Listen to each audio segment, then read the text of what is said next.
alguns anos atrás, eu morava em uma comunidade rural chamada San Isidro, localizada no município de Ramones, Nuevo León.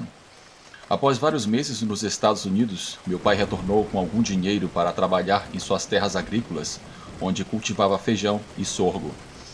No início, foi muito difícil obter dinheiro, o que ele trouxera não era o suficiente, e ele teve que vender uma parte da propriedade que herdara do meu avô, incluindo a casa de alvenaria onde ele cresceu.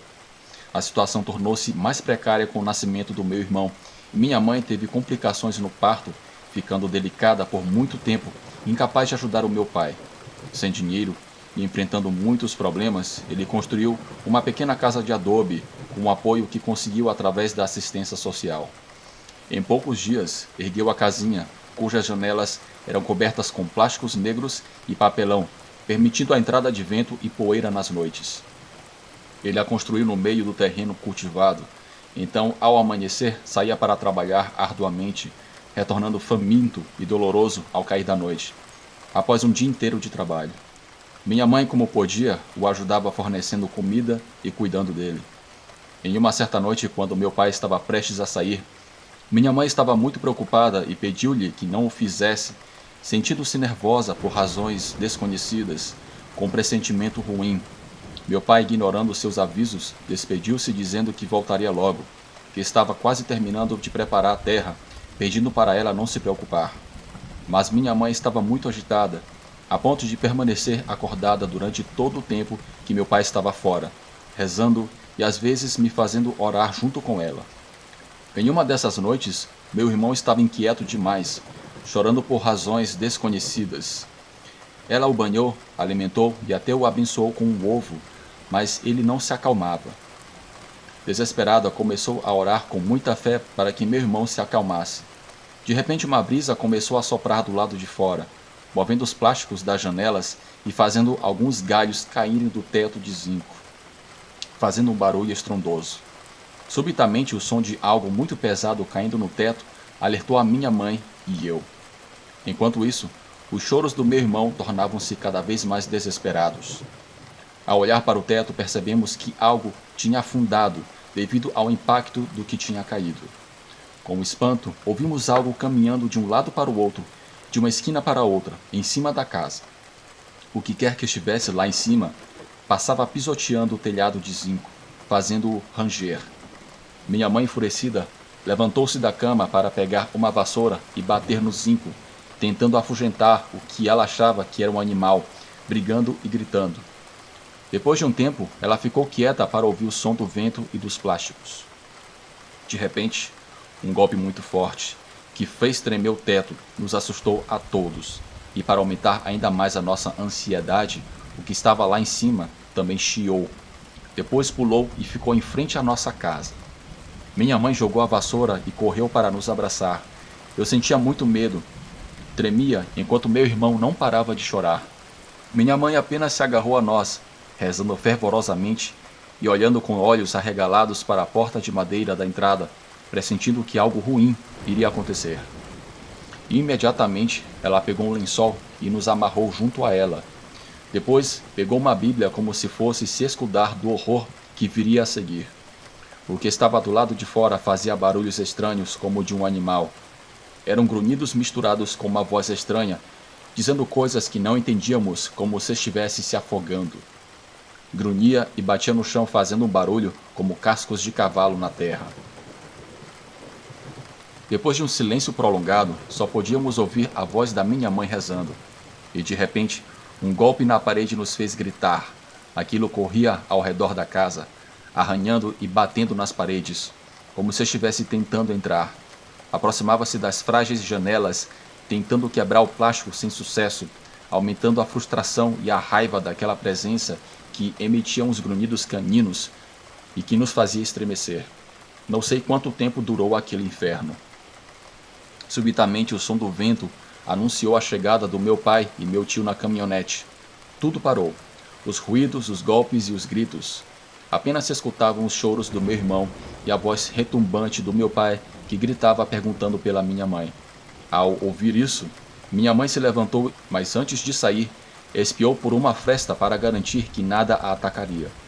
Ao ver que era o meu pai, ela nos pegou e saiu correndo frenética para contar o que nos aconteceu.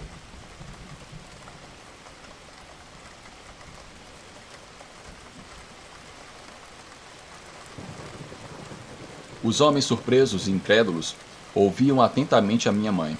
Meu tio rindo disse à minha mãe que era apenas uma exageração e que eles não tinham visto nada. Meu pai fez pouco caso a isso, ambos estavam pouco embriagados. Para eles, tudo era uma invenção da minha mãe e diziam entre risos. É claro que ela ficou irritada e entrou conosco em casa para tentar dormir, enquanto os homens continuavam rindo. Ao raiar do dia, os gritos da minha mãe acordaram meu pai e a mim. Então corremos para ver o que estava acontecendo. Do lado de fora, ela estava com uma expressão surpresa, e ao ver o que a deixava assim, horrorizados, vimos que as paredes da casa estavam todas arranhadas. Tinham marcas profundas como garras, que removeram parte do reboco, expondo os tijolos das paredes. Da mesma forma, algumas tábuas e plásticos das janelas estavam arranhados. E o mais repugnante era que haviam deixado fezes abundantes embaixo delas e perto da porta.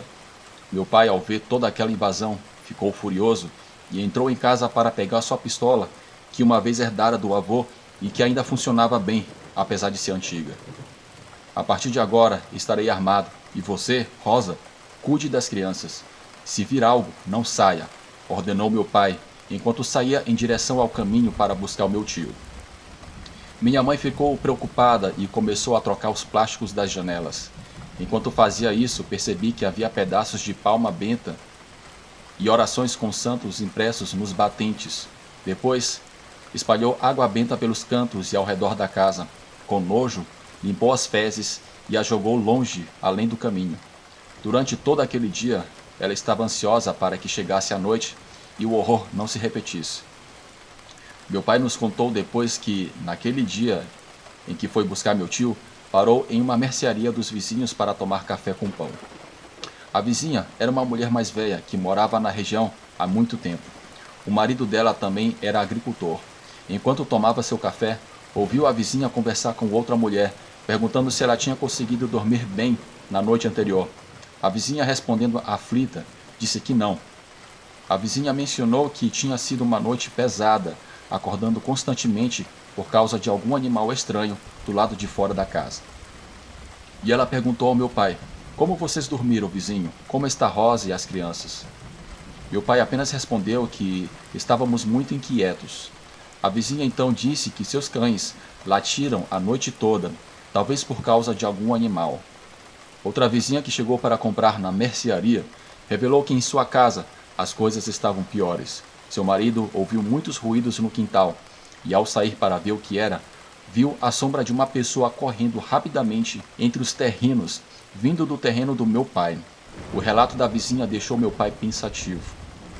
Terminando seu café, ele foi buscar meu tio pensando que alguém queria assustá-los ou talvez um ladrão tentando roubar suas ferramentas. Um pouco preocupado, continuou seu caminho, encontrando outro fazendeiro que era o seu compadre. Ao vê-lo, notou sua expressão preocupada, e antes que pudesse dizer qualquer coisa, o compadre ficou sério, revelando algo inquietante. "Olha, compadre, ontem à noite, ao voltar do poço, você não notou algo estranho?" Perguntou com preocupação. Ele respondeu que minha mãe e eu estávamos muito inquietos e que tínhamos supostamente visto algo que nos deixou muito nervosos e que talvez fosse algum forasteiro que vandalizou a casa em busca de alguma coisa de valor.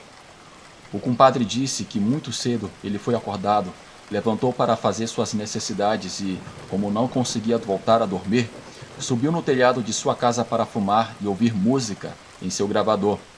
Enquanto trocava as fitas, viu ao longe a nossa casa, no meio do terreno.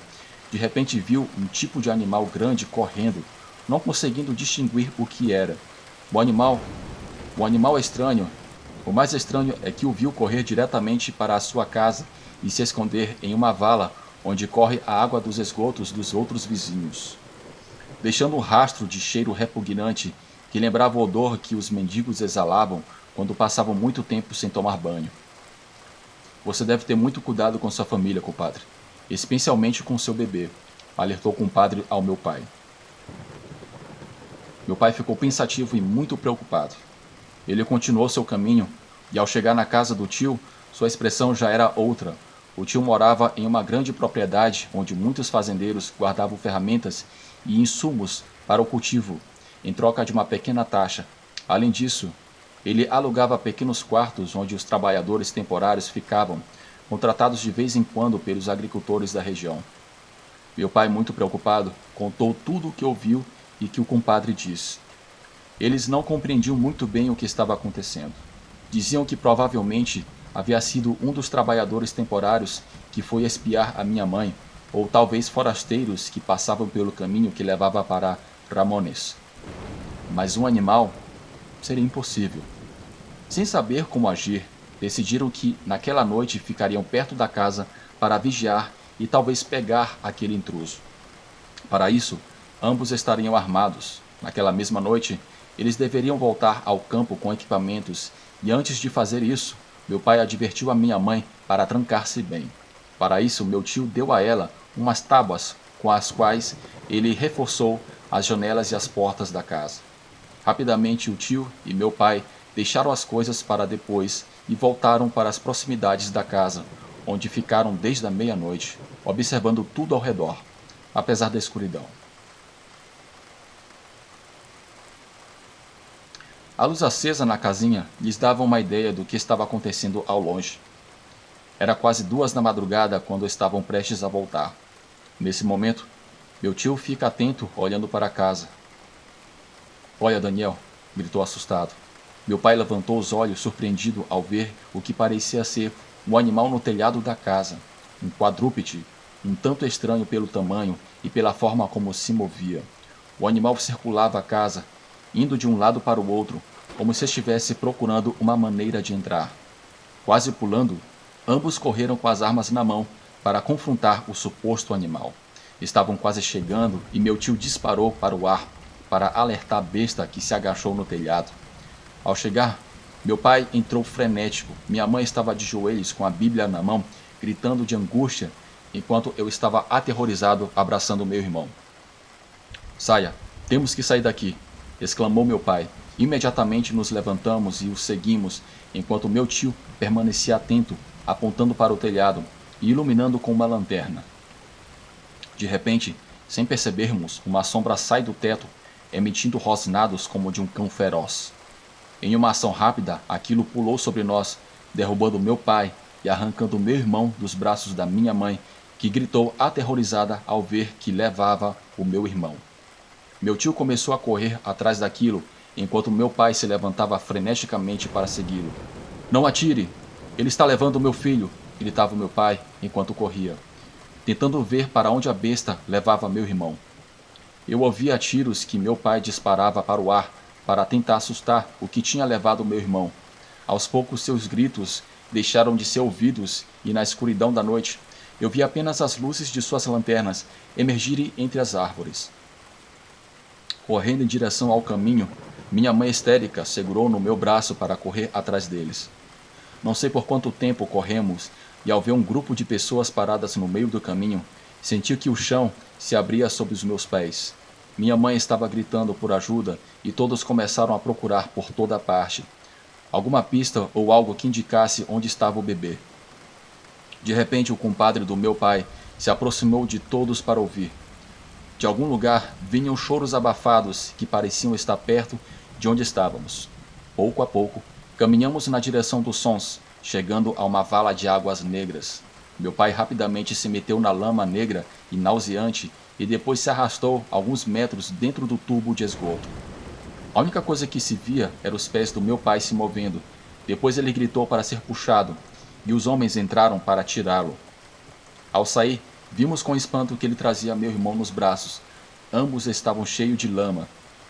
E o bebê chorava com esforço, então o tiraram rapidamente para limpá-lo e tentar ajudá-lo. Ele estava bem, apenas coberto de lama, mas bem, apenas com alguns arranhões nas pernas e nos braços. As perguntas começaram. Meus pais, longe de dizer alguma coisa, retiraram-se para casa tentando entender e superar o susto. Meu tio disse que podíamos ficar em sua casa enquanto pensávamos no que fazer.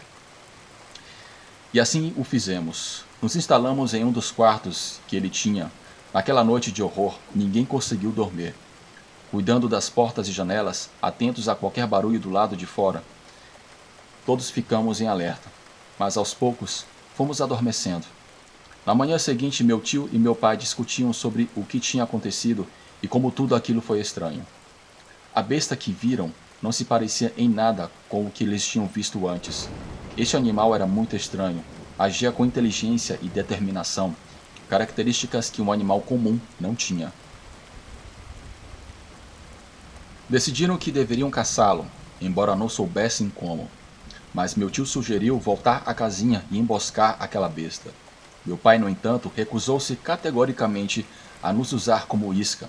Então procuraram outras opções conversando com os fazendeiros, permanecendo especialmente atentos durante as noites. A versão que meu pai divulgou era que um puma tinha levado meu irmão, e todos acreditaram.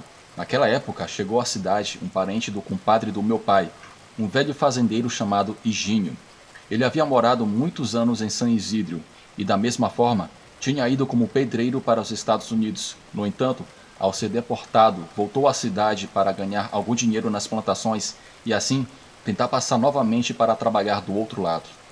O velho era um homem imponente, apesar da sua idade. Ele parecia muito robusto e muito mal-humorado, com uma personalidade e semblantes fortes. Ao contar ao compadre o que nos aconteceu, ele pediu para falar com meu pai em particular. Após as apresentações, o velho disse que o ajudaria a caçar aquele animal, que nos rondava e que provavelmente estaria nas proximidades do povoado, procurando pessoas fracas ou crianças para se alimentar.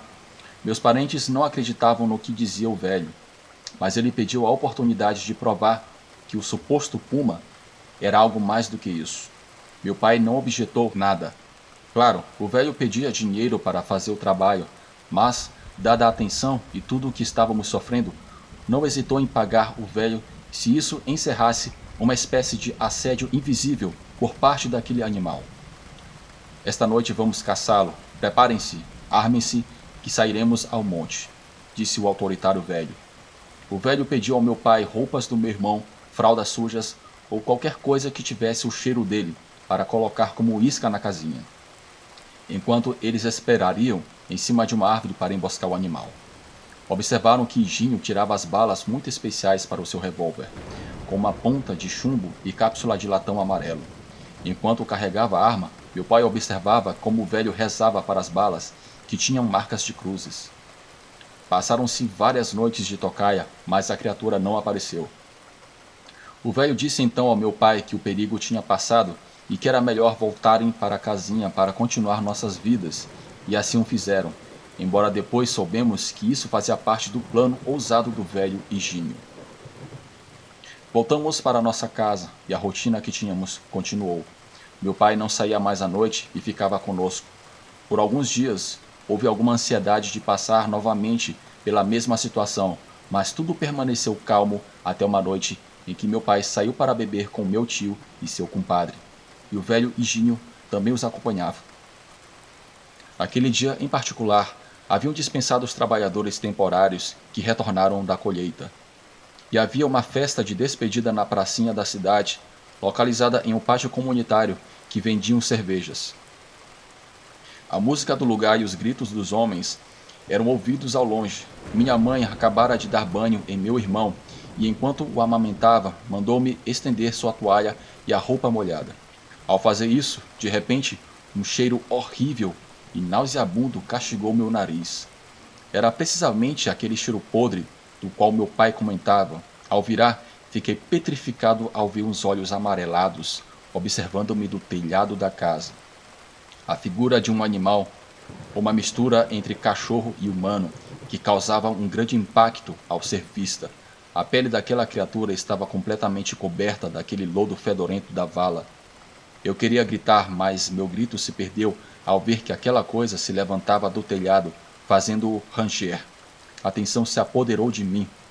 No momento em que ela saltou para vir atrás de mim, as forças nas minhas pernas voltaram. E eu corri gritando de terror em direção à escura mata, sabendo que se entrasse lá, nunca mais sairia. Pensei em muitas coisas, mas o que jamais imaginei foi ouvir um clarão que iluminou todo o quintal, e em seguida um rosnado de dor me alertou. Ao virar, eu vi o velho Higinho saindo com seu revólver fumegante de um quartinho onde meu pai guardava ferramentas, pronto para disparar novamente naquela coisa que se contorcia e se arrastava tentando escapar. "Corra!" gritou Higinho, enquanto retornava para casa e o velho disparava novamente. Não soube mais de nada, só vi minha mãe angustiada, sem saber o que estava acontecendo, trancando a porta e se encolhendo na cama conosco. Lá fora, só se ouviam insultos e rosnados que de repente se apagaram.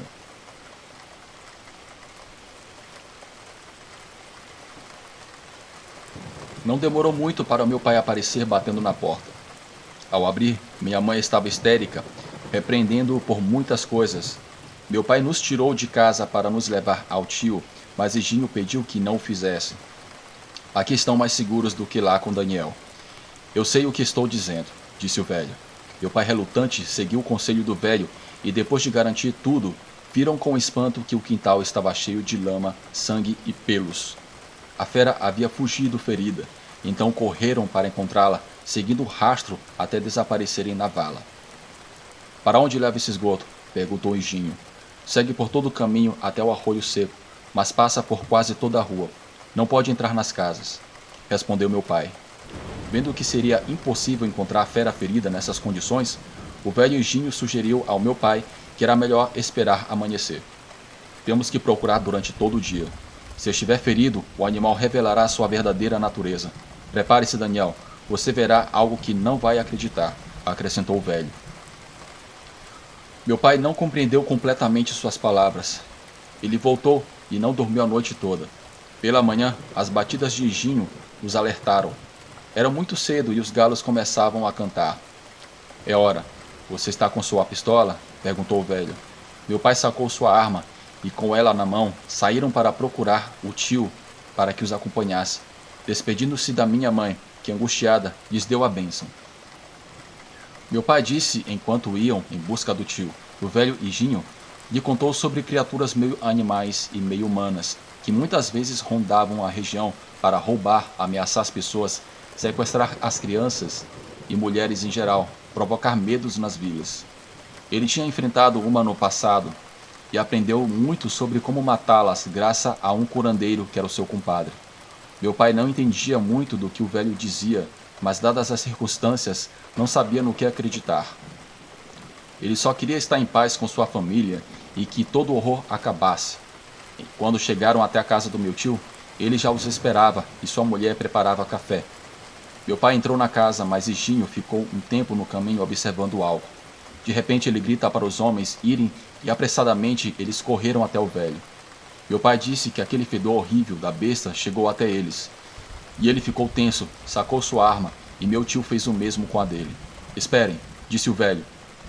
"Antes de mais nada, dê-me suas munições. Elas precisam ser marcadas", ordenou o velho.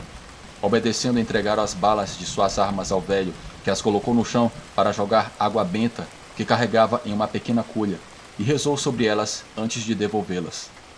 "Façam uma cruz na ponta delas, com muita fé", ordenou Higinho. Começaram a procurar um rastro, um sinal de que a besta estava por ali, e encontraram precisamente na vala que saía do terreno. Era uma trilha de sangue e a lama se dirigia ao pátio. O tio sentiu seu sangue gelar ao ver que estava indo em direção para o celeiro e o alojamento. Os homens caminharam lentamente, atentos e apontando suas armas com precaução. Revistaram o celeiro e quarto por quarto. Encontraram os trabalhadores dormindo bêbados, até que chegaram a um antigo quartinho feito de tábuas, cujo teto era de papelão, caía aos pedaços e todos evitavam. Com o coração batendo rápido, meu pai abriu a porta corroída, e o que encontrou lá o deixou pálido. Em uma cama improvisada estava um trabalhador chamado Cipriano, conhecido por todos. Ele era um dos muitos trabalhadores que vinham para ajudar nas plantações e colheita. Tinha chegado recentemente para a temporada, então ninguém o conhecia muito bem. Apesar disso, ele era muito trabalhador e amigável com as pessoas, embora meu tio dissesse que ele sempre ia dormir cedo e não interagia com ninguém. E tampouco compartilhava o quarto com outros trabalhadores, o que o descreviam como muito calado e estranho. Sempre carregava uma mochila onde guardava uma pele de lobo dissecada e ervas para mal-estares. Agora ele estava deitado em uma cama de varas, gemendo de dor por ferimentos que haviam formado uma pequena poça ao seu redor. Você vê? Eu te disse, Daniel, comentou o velho. Tanto meu pai quanto meu tio não entendiam o que estava acontecendo, mas quando Cipriano pediu ajuda e desculpas por tê-los assustado, meu pai ficou com muita raiva, atirando-se sobre ele para chutá-lo, até que meu tio o controlou, tirando-o do quartinho. O que vamos fazer agora? Perguntou meu pai. Esse sujeito não vai parar de ser o que é. Eles são viciosos. O melhor é levá-lo para o mato e deixá-lo lá, ou ele continuará causando danos aqui ou em outros lugares. Ele já matou, e isso é evidente. Sem demora, eles enrolaram o agonizante em uma coberta e o jogaram na caminhonete, afastando-o da cidade. Depois de dirigir por estradas selvagens, chegaram às encostas das montanhas de Papagaios. Lá, desceram com Cipriano na caminhonete, seguindo por um caminho de terra, seguindo o conselho do velho. Nesse momento, o homem maltratado mudou sua expressão suplicante para uma de raiva e começou a amaldiçoar. Você sabe, Ginho, que isso não vai me deter. Eu irei atrás de você e de sua família. Irei atrás desses malditos fazendeiros. Você sabe? Gritou com uma voz gutural, assinando sua sentença de morte. Nesse ponto, meu pai disse que sentiu muita raiva e medo quando mencionou que viria atrás dele e de nós. Um pensamento homicida se apoderou dele, e sem pensar, desceu da caminhonete para descarregar sua pistola no corpo do homem. Deu 5 tiros e, no final, deu tiro de misericórdia diretamente na cabeça. Calmo, voltou para a caminhonete e subiu sem dizer mais nada. Os outros também não disseram nada. Subiram e começaram o caminho de volta. Ninguém mais soube de Cipriano. Meu tio queimou suas coisas e a cabana onde o encontraram. Ninguém perguntou por ele nos anos seguintes, e a estranha lembrança do que aconteceu foi ficando esquecido. Após a colheita, o velho Higinho juntou dinheiro suficiente para ir para os Estados Unidos, e enquanto esperava pelo ônibus, meu pai, que havia feito amizade com ele, trouxe de volta um assunto esquecido. O que era Cipriano na realidade? Há coisas que você não vai conseguir compreender, meu amigo, respondeu o velho. Só posso garantir que salvamos pessoas daquele lobisomem.